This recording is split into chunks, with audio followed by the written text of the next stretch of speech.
No recuerdo muy bien la historia, pero un amigo que trabajaba de embalsamador me contó que dejó de hacerlo porque dice que el cadáver que le llegó de un señor de la tercera edad se levantó a charlar con él. Primero pensó que realmente no estaba muerto, cosa que dice resulta muy común, pero que cuando se acercaba al amanecer, el señor le agradeció por brindarle su tiempo esa noche, pues dijo que al morir le había pedido a Dios poder pasar un rato agradable antes de irse, ya que no quería morir en soledad. Que tras dar su explicación, el señor se regresó a la mesa, se recostó, se acomodó y regresó a la muerte con una gran sonrisa en el rostro. Soy embalsamadora y no es cierto que los cuerpos pierden rigidez al hablarles. No se mueven, no hablan ni nada. Jamás me pasó nada paranormal. Yo nunca creí en ese mito de que si les hablas te dejan trabajar. Jamás lo hice. Siempre trabajé muy a gusto, y a pesar de que soy bien miedosa, nunca me pasó algo que me asustara. Había veces que la energía pesada la traían los mismos trabajadores. Claro que hubo casos en los que me quedé consternada por el tipo de muerte que tenían las personas, y a veces por la edad en la que les pasaban las desgracias. Yo tengo una anécdota reciente. Me estoy iniciando en el mundo de la tanatopraxia y tuve el honor de trabajar con 8 cuerpos. De todos, hubo 2 casos en especial que me asombraron. La primera fue el cuerpo de una viejita. Habrá tenido sus 85 años, y no sé, hay cosas extrasensoriales que a veces simplemente se sienten. Mientras la trataba, me invadió una sensación de tristeza profunda y soledad. La verdad, no lo entendí muy bien en ese momento porque estábamos contra reloj y debíamos entregar el cuerpo para la velación. Una vez limpiado y embalsamado, llegó la hora de vestirla, y ese en especial me rompió el corazón. La ropa que le habían mandado los familiares estaba terrible. Era una pijama vieja rosada, encima un suéter negro lleno de manchas de cloro. Me preguntaba cuál era la historia detrás de esas prendas. Al ponerle la ropa y mandarla al velorio, fuimos de curiosos a ver a la familia y demás, y nada. Lo que le había pasado a la viejita fue que era una mujer sola, a la cual sus familiares no visitaban. Quienes la encontraron fueron sus vecinos, y fueron ellos mismos quienes estaban haciendo todos los trámites. De ahí, otro caso fue el de una señora que parecía mostrar resistencia, a pesar de que el rigor mortis ya estaba desapareciendo. Al momento de coserle la boca, un compañero lo estaba haciendo y le hizo un nudo. Prácticamente ya estaba lista. Nos dimos la vuelta para tomar los utensilios de maquillaje y, para nuestra sorpresa, la señora tenía los hilos desatados, como si alguien los hubiese alado. Yo estudio medicina y en una práctica nos mandaron en grupos de 5 a hacer guardias de 24 horas en una fiscalía. El día que me tocó a mí, llegó un cuerpo. Venía rígido, y eso que no habían pasado ni 4 horas desde que falleció. Y cuando entramos para hacer la necropsia, la criminóloga nos dijo que, para empezarnos a familiarizar, tocáramos el cuerpo. Yo fui la única que se acercó, y estaba muy rígido, tanto que la criminóloga tenía que recargar todo su cuerpo porque quería enderezarle el brazo y no pudo. Cuando se fue, yo me quedé con el cuerpo y me acordé de eso que dicen, que si les hablas, ellos se dejan. Entonces opté por hablarle, y mis compañeros de la universidad se sacaron de onda. Después de hablarle, yo le jalé el brazo y solito bajó. La criminóloga, cuando regresó, me dijo, «Le hablaste, ¿verdad?» Y le dije, «Sí», y me respondió, «Yo igual, pero no se dejó conmigo». La verdad es que era una persona que había fallecido de una manera muy fuerte, entonces el ambiente se sentía muy pesado. Lo único que le dije fue, «Te ves muy joven. Sé que tal vez deseabas una larga vida, pero el destino optó porque seas parte de su universo. Por favor, Permíteme poder estudiar la maravilla del cuerpo humano. Permíteme saber de qué estamos hechos para poder ayudar a quien lo necesite en su momento. Fuiste un gran hombre. Si así lo quieres, yo les daré tus cosas a tu familia. El caso es que mi profesor me dejó hacer muchas cosas durante la necropsia. Su ayudante también. La criminóloga y su asistente me tomaban mucho en cuenta, y sin pensarlo, en la madrugada, mi profesor me dijo: «Doctora, usted le dará el documento de la necropsia al familiar del cuerpo, los datos recabados, etcétera, etcétera». Y pues me sorprendió mucho, porque éramos 5, y así como le dije al cuerpo que yo lo entregaría, así pasó. No soy embalsamadora, pero cuando estaba haciendo mis primeras prácticas a nivel hospitalario, tuve mi primera vivencia de muerte. No era paciente mío, pero le estaba ayudando la pasante. Tenía un sangrado de tubo digestivo alto, una hemorragia. Salía por la boca como no se imaginan. En cuanto revisamos su cama para saber si la cambiaríamos, la pasante me dijo que estaba evacuando, pero estaba evacuando melena, heces oscuras, muy fétidas y con sangre. Yo lo tenía tomado de la espalda y la mano. Me dio un apretón muy fuerte. Terminó de evacuar y me soltó la mano. No sé por qué, pero revisé el pulso radial, muñeca, y no lo sentía. Si no mal recuerdo, llegó la enfermera que estaba encargada de mí y empezó a revisar signos. Y fue entonces cuando confirmaron que estaba en paro, por choque hipovolémico. Se activa el código azul, se empieza a dar RCP y se realiza aspiración de la sangre y los coágulos que tenía desde la boca hasta el esófago. A pesar de todo, el paciente falleció. Entre el apretón de mano, todo el proceso de la reanimación, el avisar a sus familiares, el regaño del personal de medicina y mi edad. Inmaduro en demasiados sentidos. Tenía 16 años. Tuve un shock por días. Incluso ha durado todos estos años. Ya tengo 21. Porque ahora que soy docente y toco la parte de la muerte de un paciente, me dan unas ganas inmensas de llorar. Regresando a mi casa, tuve la oportunidad de llorar. Me sentí incompetente para mi carrera. Sentí que no sabía absolutamente nada para enfrentar esto y pensé que sería mejor desertar. Quienes son del área de la salud entienden ese sentir cuando fallece tu primer paciente. El caso es que, entre mi lloradera, me quedé dormida y tal como dejamos limpio a paciente en los cuidados post-mortem, lo soñé. Soñé que se iba al cielo volando con unas enormes alas de ángel blancas. Sentí mucha paz al despertar, pero fue una vivencia que jamás olvidaré.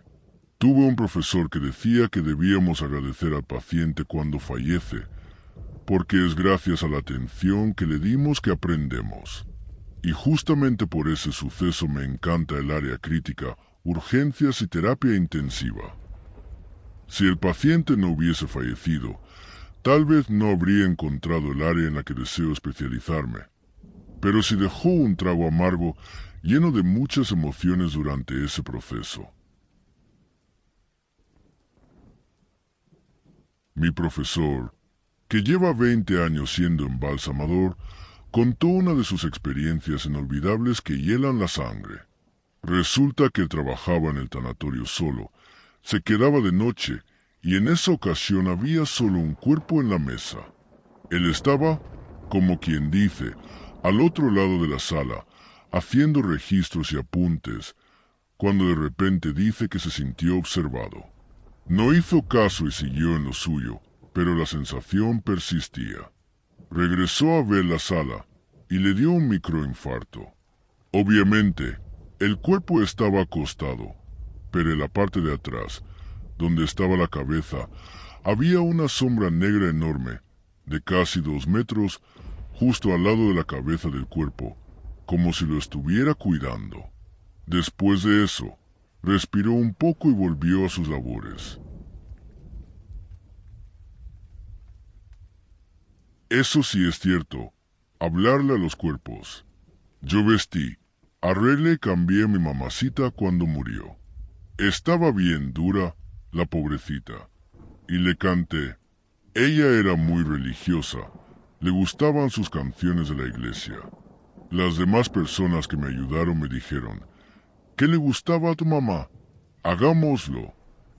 Recuerdo que una semana antes de morir, me acosté a su lado y me pidió eso, que le cantara. Como no tengo buena voz y no me sé sus canciones, las busqué en internet y nos pusimos a cantar en vida. Sus bracitos estaban suaves, sus piernas no pesaban, ella era gordita.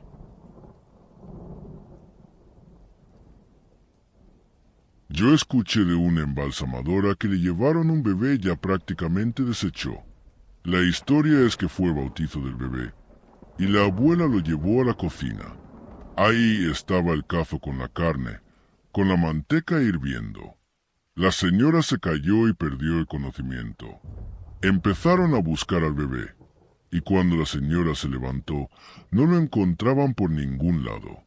Resulta que el bebé había caído en el cazo, y aunque lograron sacarlo, ya no tenía mucha piel. Falleció el pobre bebito. Dice la embalsamadora que, al intentar darle una buena presentación para el ataúd, no sabía cómo hacerlo. Sintió mucha pena por no poder lograrlo. Casi no había nada del bebé. Fue lo más traumante que ha hecho. Aún así, le exigieron que le pusiera ropa y que estuviera arregladito para que pudieran pasar a despedirse de él. Yo tengo un carnal que se dedica a eso, y el tipo dice que al momento de sacarles el relleno y ponerlos presentables para mostrarlos en el ataúd, a veces les quitan cosas que tienen y que no son tan obvias, como coronas dentales y otros aparatos metálicos, principalmente en los dientes. También dice que algunos aparatos médicos se los quitan para revenderlos o regresarlos a los familiares. Cuenta que lo más caro que se ha encontrado fue un anillo de 30,000 pesos, que el señor traía dentro del cuerpo y por supuesto no lo regresó. Si quieren, ahorita le pregunto si tiene más anécdotas. Cuando estaba en la primaria nos tocó hacer un trabajo de investigación. Yo no sé de qué tipo fue ni por qué nos dejaron entrar, pero el caso es que fuimos a ver cómo embalsamaban. Era un señor de 90 años, de pelo largo y canoso. Estaba bastante rígido y les costaba trabajo acomodarlo en la plancha. Por más regaderazos de agua, no se lograba. Después se metieron una manguera por la panza y otra por el cuello y empezaron a succionar. Todo iba a la coladera. Era la cochera de una casa que se usaba como funeraria. Al rato ya lo vistieron, y a la caja le estaban quitando una cruz que venía pegada, por órdenes de la familia. En fin, esa es mi anécdota. No me da miedo y la recuerdo muy bien.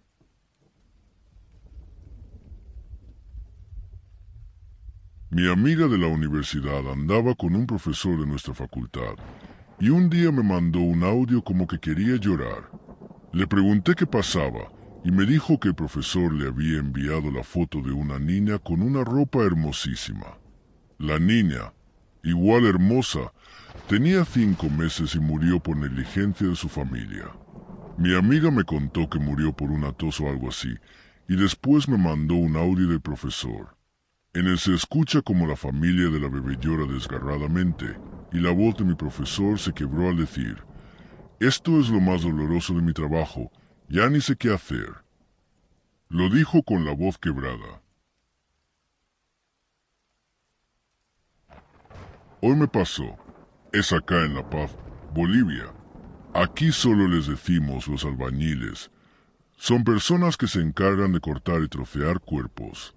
En el cementerio general tienen normas donde los cementerios sacan a los cuerpos muertos para llevarlos a cuerpo menor. A mi primo, que murió, justamente le tocó llevarlo a cuerpo menor. Digo y cito de la administración del cementerio: para los albañiles hay que traer coca, alcohol y cigarro. No pregunté, ni mi mamá tampoco. Fuimos con el ataúd chiquito y lo que nos pidieron. Cuando fuimos a la parte de atrás del cementerio olía a carne podrida. El ambiente es muy lúgubre, típico de un lugar de muertos. En fin, después de que llevaron a mi primo a cuerpo menor, el albañil sacó coca y la mascó.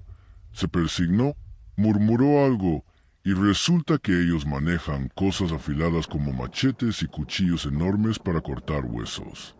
Aún no puedo olvidar los cric, crack cuando el albañil rompió los huesos. No me atreví a ver, sobre todo porque solo vi piel cortada y huesos, como un disfraz. Cuando nos dieron el ataúd chiquito, el albañil salió y vi a otros albañiles con carretillas. En las carretillas había algo, algunos en costales blancos. Cuando pregunté, me dijeron que las personas que no son recogidas o reconocidas muertas son llevadas a una fosa común. Por cierto, este trabajo no existe como tal en La Paz. Los albañiles que son contratados como el típico albañil, solo que de los cementerios, hasta donde tengo entendido. Muchos de ellos ya son viejos y según sé, este trabajo también se hereda de padres a hijos. La historia de la niña de los corazones está relacionada con un hallazgo en el Museo de las Momias en la Ciudad de México.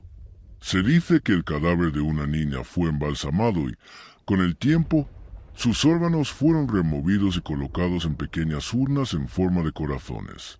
Esta práctica se volvió común entre los pueblos indígenas del México antiguo. El hecho de que el cuerpo de esta niña haya sido preservado de manera tan peculiar, junto con las creencias espirituales de la época, ha alimentado la leyenda de que su muerte fue producto de un ritual místico o sobrenatural. Mi experiencia como embalsamadora es que hasta ahora no me ha pasado nada fuera de lo común. Como dicen algunos colegas en los comentarios, a veces no es necesario hablarles a los difuntos para que se relajen. Cada quien tiene sus creencias. Existen métodos para que el embalsamamiento sea correcto y adecuado. En funerarias he visto que a veces los familiares llevan ropa vieja a sus difuntos, como si no les dieran la importancia que merecen. También, a veces me pongo a pensar en las causas de muerte de las personas que llegan, porque de un momento a otro dejaron de estar vivos. Lo que más me perturba son los casos de personas calcinadas, accidentes automovilísticos y los abuelitos. Lo que puedo decir es que debemos tener respeto por ellos en el momento de su preparación. Embalsamadores religiosos. Tenía un vecino que, en resumen, se ahorcó. Cuando lo llevaron a preparar, la persona encargada, que era religiosa, no hizo nada para dejar decente al difunto para su último adiós, porque decía que había cometido pecado y a los pecadores no hay que tenerles piedad. Incluso, en lugar de maquillarle para que se viera mejor, intencionalmente aumentó los rasgos del ahorcamiento. Ese vecino fue asesinado, pero quedó manchada su reputación por el sepulcro y por ese mal embalsamador. Él tenía madre, esposa, hijas, amigos que solo lo recordarán así. No soy embalsamador, pero tengo una pequeña historia. Estudié medicina y en mi primer año, al hacer las prácticas con los cuerpos, había uno de una mujer que vivió en situación de calle. Le decían la amorosa y varios compañeros decían que se aparecía en sus sueños, porque no la trataban bien al momento de hacer prácticas con su cuerpo. En una ocasión me quedé a hacer el preparado del cuerpo hasta tarde, ya que lo dejé para última hora. Al momento de irme, la señora que cuida la universidad me pidió que la acompañara a cerrar el lugar donde están los cuerpos, el anfiteatro, porque ella mencionó que unas noches atrás, al cerrar todo, alguien le jaló de sus trenzas.